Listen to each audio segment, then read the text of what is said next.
Kaleshwaraya Shiva Shiva Sarveshwaraya Shambho Shambho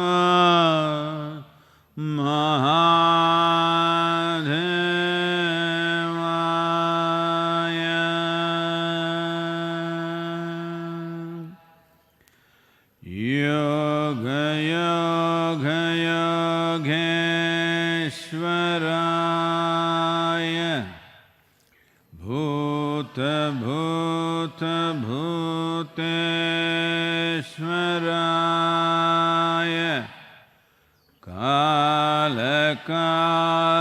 Kaleshwaraya Shiva Shiva Sarveshwaraya Shambho Shambho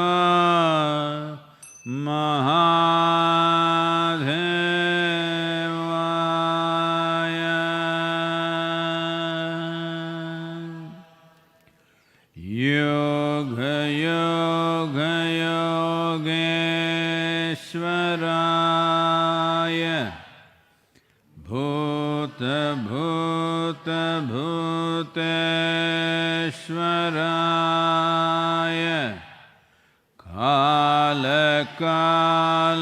Kaleshwaraya Shiva Shiva Sarveshwaraya Shambho Shambho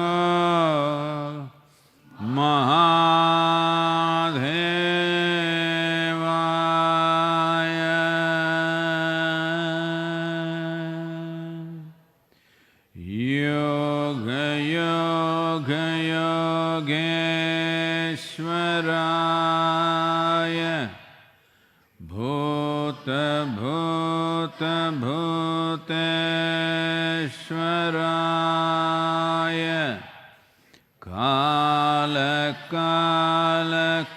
Kaleshwaraya Shiva Shiva Sarveshwaraya Shambho Shambho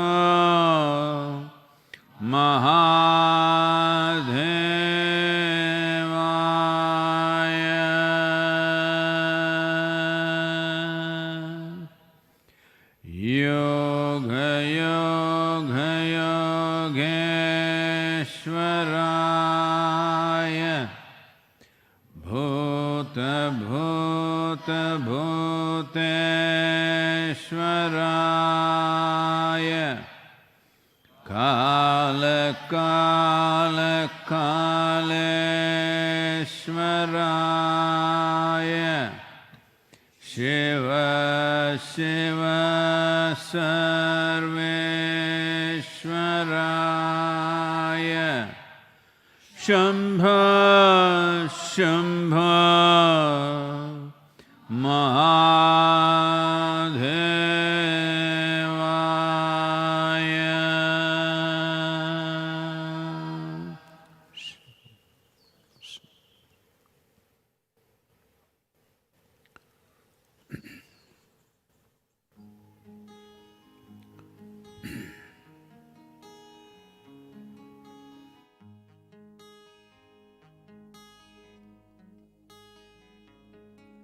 समर्पण को तेरे प्रणाम, समर्पण को तेरे प्रणाम। ममता का तू है दूजा नाम, समर्पण को तेरे प्रणाम।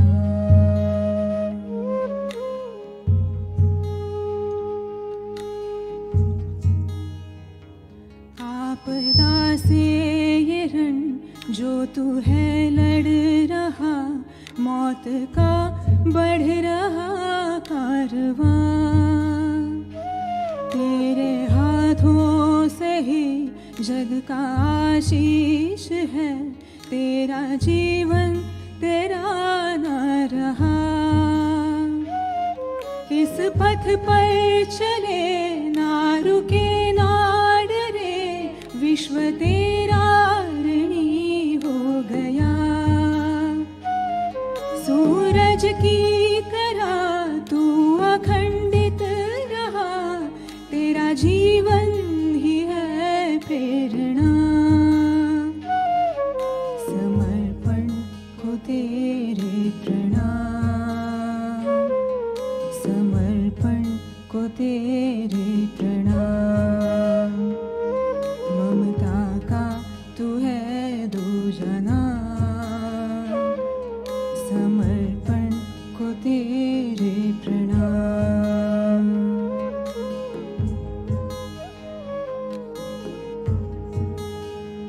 मृत्यु औरों की है, हम सदा है यहाँ, आज हमने ये भ्रम खो दिया। पल पुकारे हमें ढूंढ खुद में जरा, जीवन की ये क्या है जुबान।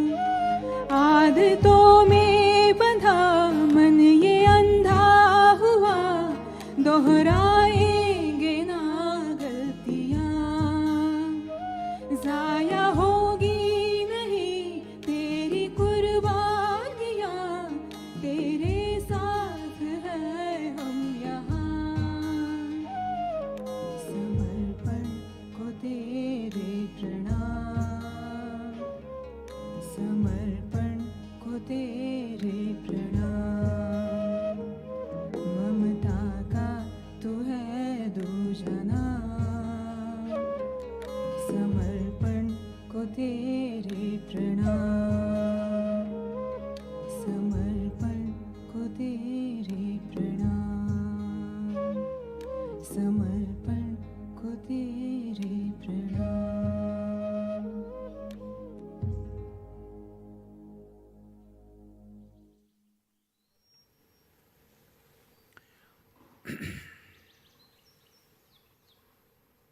Namaskar to everyone. So, that's our gratitude to all the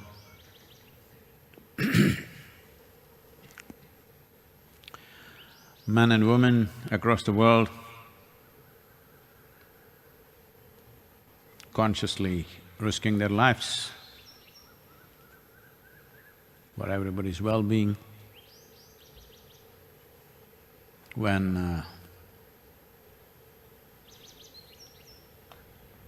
the health ministry in India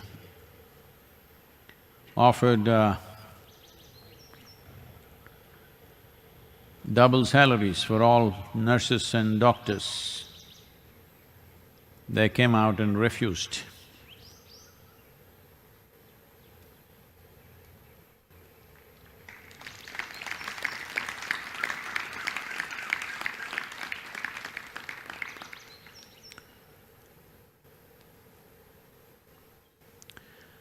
I think of over 100,000 deaths in the world, over 5,000 have been of medical professionals.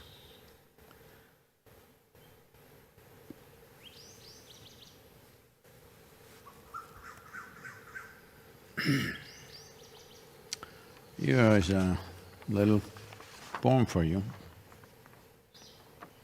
It's called Shameless. A peacock with his magnificent plume, a masterpiece of color and form, without compare, has to let out high-pitched calls to get attention to his immense beauty. Living in this world that is distracted beyond words and clueless of the many rewards of keenness of attention, In challenging times that we are, if you have something of value that could benefit life in smallest ways, stand up and shout shamelessly.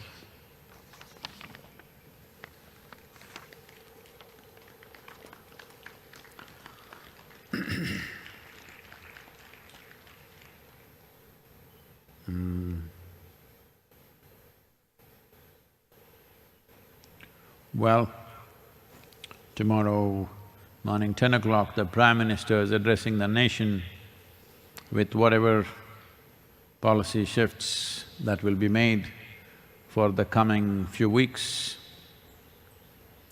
A few states have gone ahead and anyway announced a full lockdown. That includes Tamil Nadu, where Isha Yoga Center is. So, as far as we are concerned, we continued the lockdown till 30th of April. In the rest of the country, will there be small relaxations for certain type of activities or not is something we will know by tomorrow. I think there will be, because it is harvesting season in certain parts of the country, in the north. So, there could be relaxations for that, and also there could be relaxations for certain manufacturing segments, that partial operations of industry, they wanted to start so that post-April, they will be able to get fully into production stage. So this is like a small step in that direction. But everything is still fluid and up in the air because subject to the mood of the virus and how responsibly all of us behave. Because how much load will be on the nation and the world and the infrastructure, the medical infrastructure that is in the world, largely depends on how responsibly we conduct ourselves, how effectively we ensure that the virus doesn't come to us.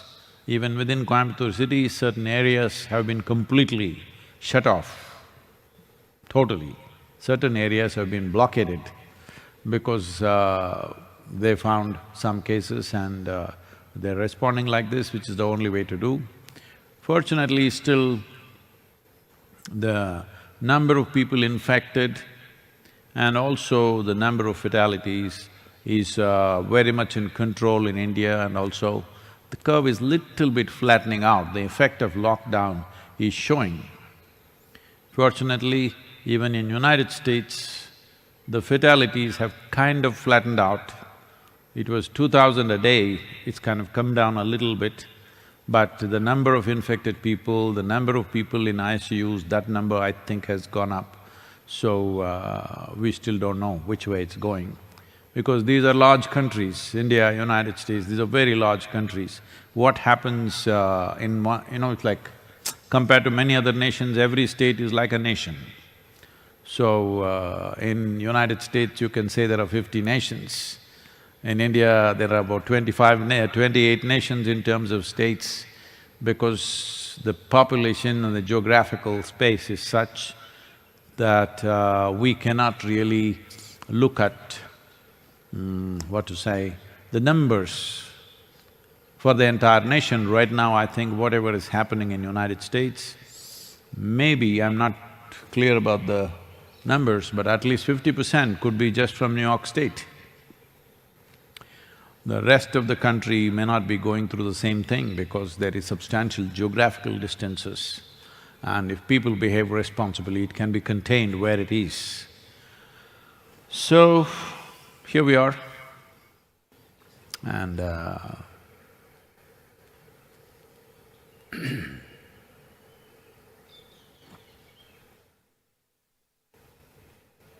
this situation should not go waste. So many people's lives gone, that should not go waste. So many have died, over 100,000 people have died. We should not let this go waste. We must use this time. There's another 16 to 17 days in here, in India and for all of us. As I said earlier, every one of us should strive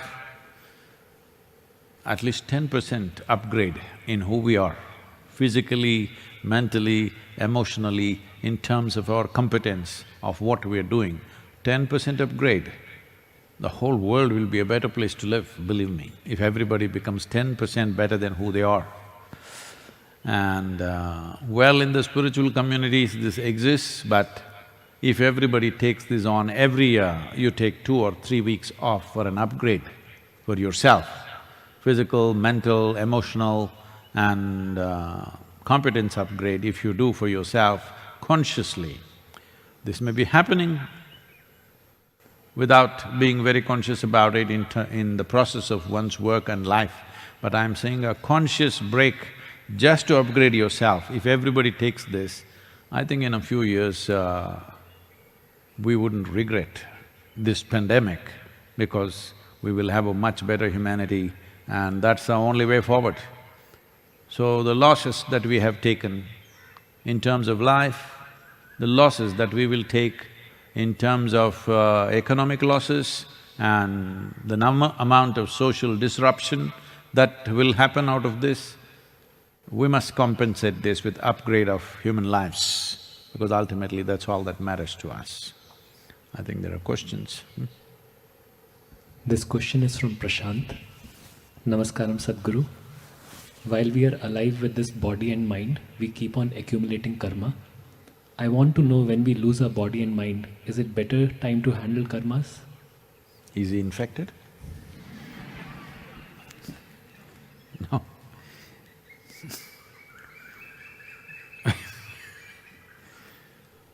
Well,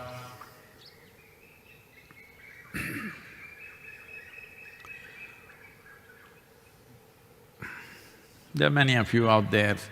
I'm just thinking how to set a context for this, because this question involves too many things. To put it simply, to put it very simply,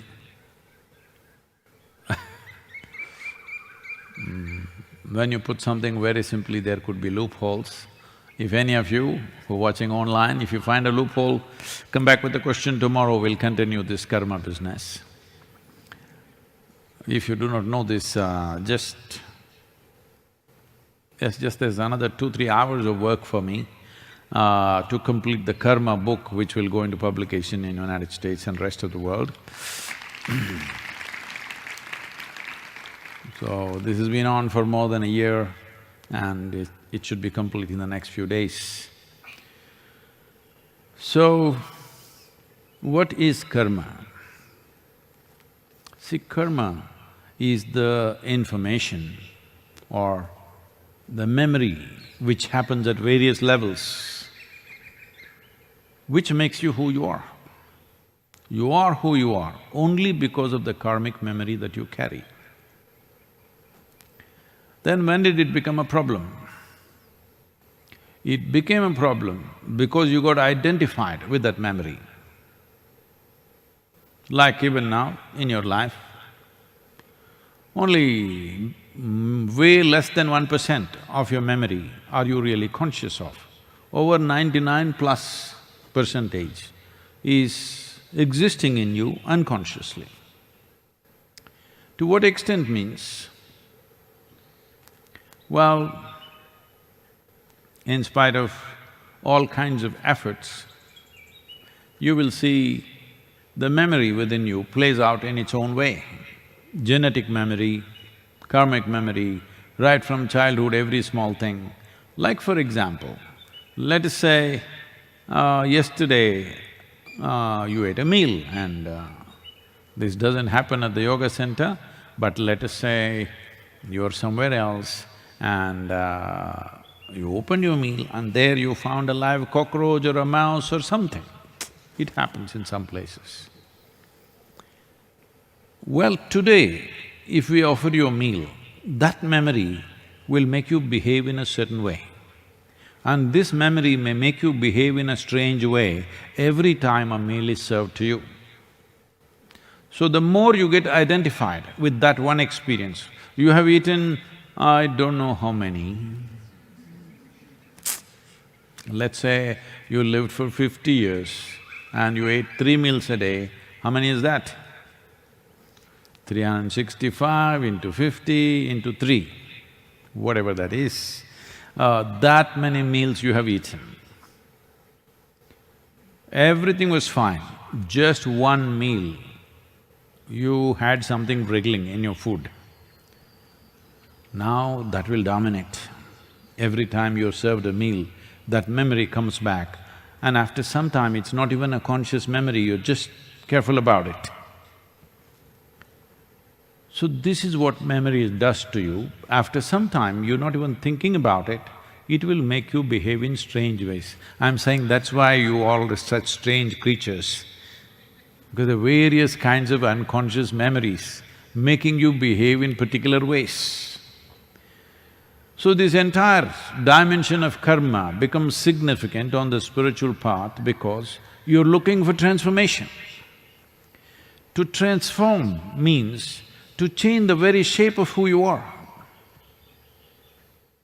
to make yourself in such a way that your shape is of least resistance.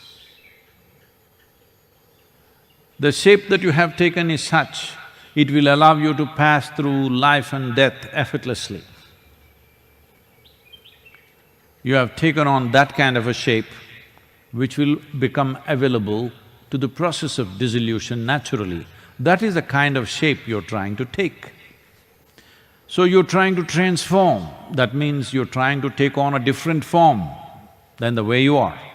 Your present form is a consequence of very complex amalgamation of memories which have come to you through 5 senses, which have come to you through genetics, which have come to you through evolutionary process. There are various dimensions, 8 dimensions of memories are there, all these are in one way karmic. Though we call a particular memory karmic because that is an active process. Let me not go too much into technicalities, as I said, if you've managed to find gaps, tomorrow question you can ask. So now you're trying to change the form of who you are, the very way you are. The person that you are, that is, essentially you're trying to make yourself into that kind of a person who does not become an impediment in your process of liberation or dissolution. Right now, if you have strong sense of I am this, I am that, then you yourself are a impediment, you yourself are a block, you don't need any external help, you're on self-help. So spiritual sadhana means just this, you're trying to make yourself into that kind of a form where you are not an impediment. There are other issues with the creation which we have to deal with. This is the significance of sitting with a guru, that you only have to deal with your own issues. The existential issues, he will deal for you, that's what it means. The existential dimensions which are not in your consciousness, which are not in your experience, that is what he is supposed to deal with. He is not here to give you psychiatric advice on a daily basis. Sadhguru, I'm feeling like this, what to do? Sadhguru, this is happening, what to do? I'm not getting along with the person in, my roommate, I can't get along, what to do? He is not here to address that, unfortunately he does this one.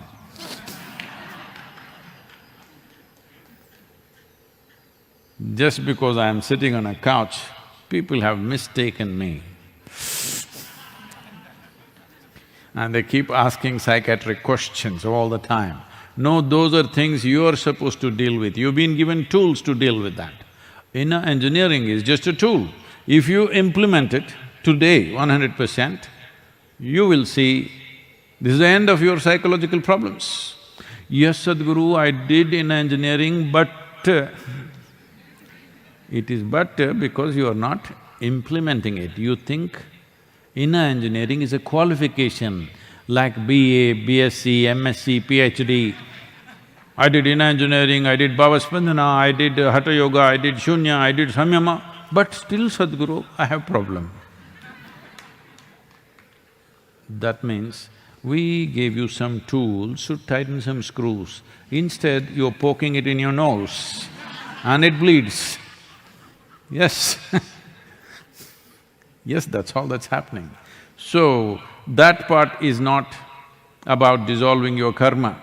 That part is just facilitating that you're available to the process. To the real process that needs to happen, you're available for that. That's all you're supposed to do, to become available. Now, what's his name? Prashant. Oh, Prashant. The Prashant has a special significance for me because, you know, the house where I grew up, my dad's place, my father's place was named Prashant, boldly written. So everybody used to sometimes refer to us as, oh, that Prashant family. So this Prashant Prashant means always peaceful.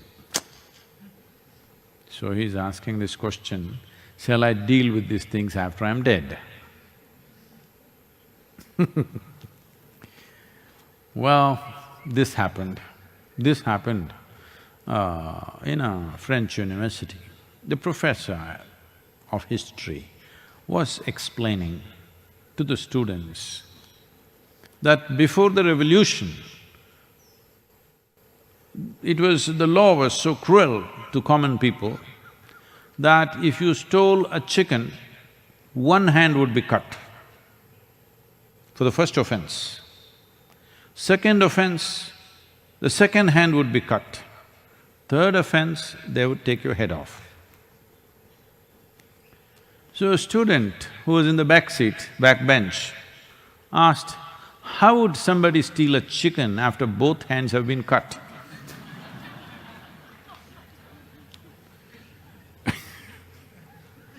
So you lost your body and you lost the discerning mind. Now how do you handle your karma? The most significant dimension of your present existence, even if you have the infection, you're still alive to ask the question. The significance of this aliveness is, you have a discerning mind. I want you to understand this. This is the most significant dimension of being human, that you have a discerning mind, that you don't have to react instinctively like other animals do. You can think through the issue and respond the way you want, no matter what your instincts say. So once you have lost this with the process of death, then your ability to handle that is over. You cannot handle anything. You just function only by tendencies. See, just some time ago, all these leaves were dry and falling down, now all the fresh leaf has come. Even a dry, dead leaf is going somewhere, but it is not deciding where to go. Where the wind blows, it goes there. That's what you will become when you're dead. You will not decide where to go. It's only now. It is now, when you're alive and you still have a discerning mind working, even if it is partially working, still you have a discerning mind. Now you can decide where to go. This privilege of where my life should go, this privilege will be taken away the moment you have lost your body and your discerning mind. One must know this. This is the value of being human. When you were a monkey, you did not have a discerning mind. When you were a reptile, you did not have a discerning mind. Now that you become a human being, no matter what sort you are, "Yes, Sadhguru, but I am… whatever sort you are, you have a discerning mind. You may not be using it, you may be storing it to use it post-mortem, you know. I'm saying you will not have it. This is the only period where you can use it. This is the only period where you can navigate your life where you want. Beyond this, it is only by tendencies, other forces will decide." Well, Sadhguru, can you fix it? If I die, will you fix all my karma? No. If you have dissolved it to a point where the shell has become very thin, then yes. Otherwise, we can bless you to come back in a, as a mouse in a rich granary where there's a lot of food. No, I'm just being cruel, just like that.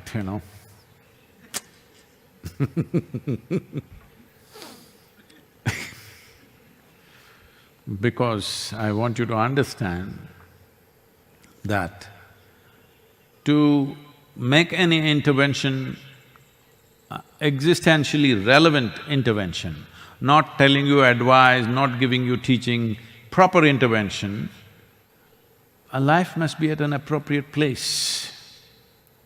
Otherwise you just cannot intervene, nobody can, I'm telling you.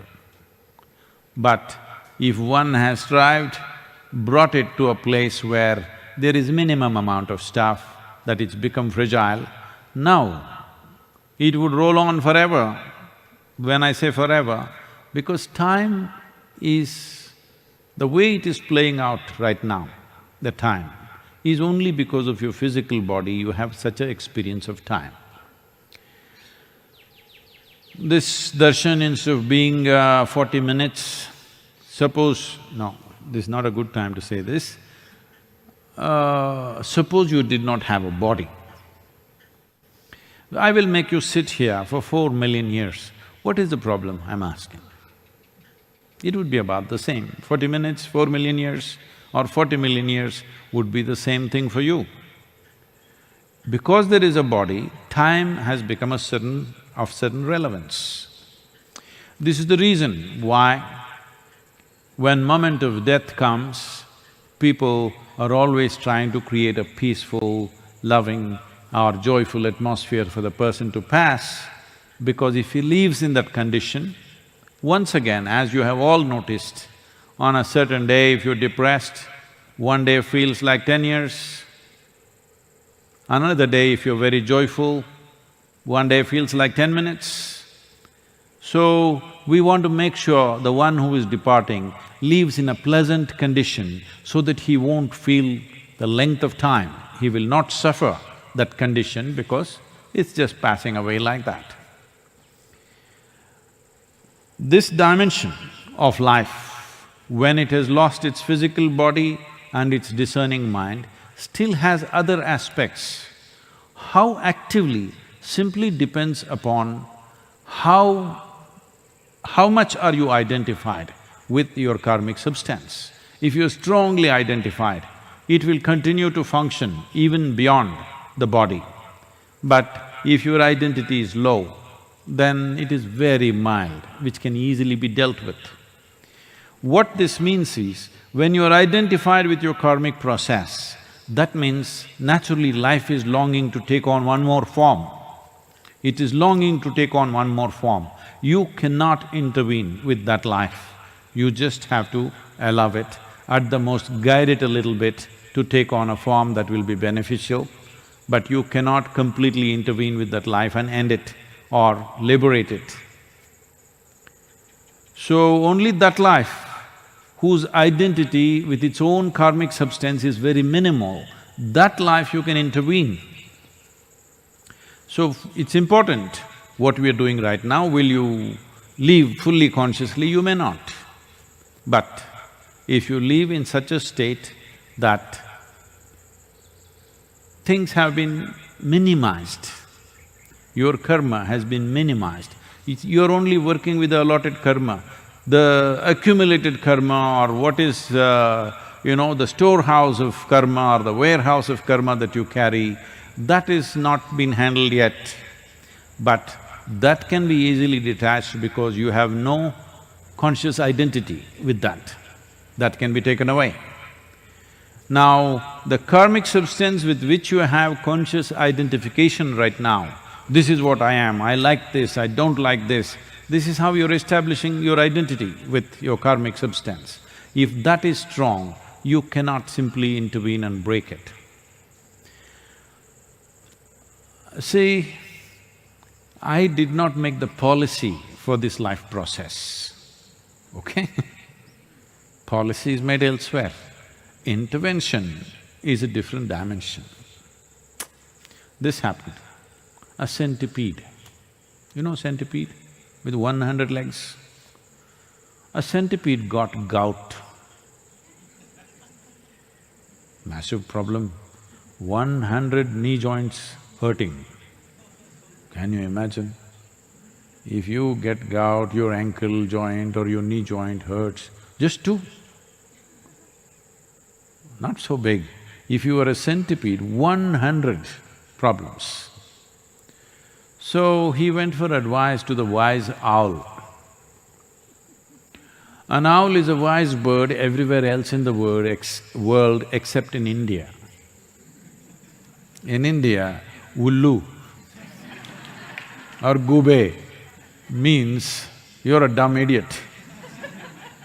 Everywhere else in the world, an owl is considered a wise bird. So this was not in India. So the centipede went to the owl and asked, I have this gout in all my 100 legs, what should I do? So the owl looked at him and advised, I think the best thing for you is to come as a creature. It's best you come as a mouse. You'll have only 4 problems. You'll still have gout, but you'll have only 4 problems. Now you have 100 problems, it'll become 4, you will feel wonderful.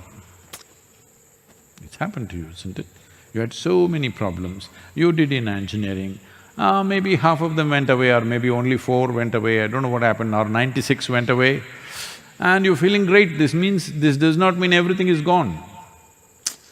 Only what you have allowed is gone, you need to understand this. What you allow is what leaves you. What you hold on to stays with you. So, the centipede thought about it and thought it's a good idea. Then he asked, how do I become a mouse? The owl said, no, we only make policy here. Intervention, you have to look somewhere else. This is creation, it's only made the policy. Intervention you have to come to it in a certain way. So karma or the karmic substance is such that without it you cannot exist. But if you're overly identified with it, every step you walk you will pick up more and more. It's just like your identity is like glue. Let's say you smeared yourself with glue and you walk on the street. In 10 minutes you would have collected so much. Now there is so much social distancing, so it's okay. Otherwise, you touch somebody, you shake hands, you can't let it go. You hug somebody, you're finished. Just imagine in 5 days' time what will be your condition. Everything that you touch stuck to you. This is what karma is, this is what is happening to one's life. Why that exuberant child that you were, so joyful and wonderful, is simply because such a load. So all you have to do is don't try to shed the karma. The solvent is such that you take away the glue as much as possible. A few things still stick, but largely glue is gone. So even if it is there, it doesn't really stick hard. When the glue is really good, if we try to take it, skin will come off. Yes, if it's really stuck well, flesh will come off. If it is lightly stuck, we can, with little pain, we can take it off. If it is not at all stuck, very easily we can just put you under the shower. So you must be like that. By the time you die, whenever that is, you must become like this, that your glue has been taken away largely. If I just come and do like this, it must go away. Otherwise, we have to pull the skin and flesh. That's not good for you, that's not good for me. I don't like to torture anyone. So tomorrow at 7 o'clock in the evening, எல்லா தமிழ் மக்களுக்கு எல்லாமே நாளைக்கு 7 மணிக்கு ஒரு கால் எல்லா வாலண்டியர்ஸ்க்கு. நீங்கள் எல்லாம் இந்த கால் எடுக்கணும், உங்களுக்கு எல்லாமே வரும். நீங்கள் அப்படி உங்கள் நம்பர் டேட்டா பேஸில் இல்லைன்னா நாளைக்கு சாயந்தரத்துக்குள்ளே கொடுத்துடுங்க. நான் உங்கள் கூட பேசணுன்னு விரும்புகிறேன். At 7:30, we will have a call with all the volunteers, English-speaking volunteers across the world. Oh, why are you putting it here? Okay. Okay, this is not tomorrow. நாளைக்கு இல்லை, நாளான்னைக்கு 15ஆம் தேதி. Okay? New lockdown time. So, with all the English-speaking volunteers, on 15th, 7:30, 15th of April, 7:30 in the evening, India time, Indian Standard Time, we will have a call with all of you. If you think your number is not on the database of Isha, please make sure it is there. I just want to talk to you for 15-20 minutes. These are the kind of times where we need to speak. So, another 2 weeks for sure in Tamil Nadu and probably in most of the country, most parts of the country. Similar things happening in United States. Europe, of course, is partial, different nations are acting differently. But all of us should be ready for a certain amount of control on our lives, not for 2 weeks. We must be ready. Even if government relaxes the lockdown, I want you to understand, they are relaxing the lockdown not because it's 100% safe for you. If they lock down without end in sight, it is not good for the health of the nations. For that they're relaxing. To save the nation, they're relaxing, not because it's 100% safe for you. So you must continue to maintain a kind of personal lockdown on yourself, only absolutely essential things you do, continue the same level of alertness to ensure that you don't get infected. This you must continue. How long, we don't know, but definitely you must continue through the month of May, 100%. So. Yoga Yoga Yogeshwaraya Bhuta Bhuta Bhuteshwaraya Kala Kala Kaleshwaraya Shiva Shiva Sarveshwaraya Shambho Shambho Mahadeva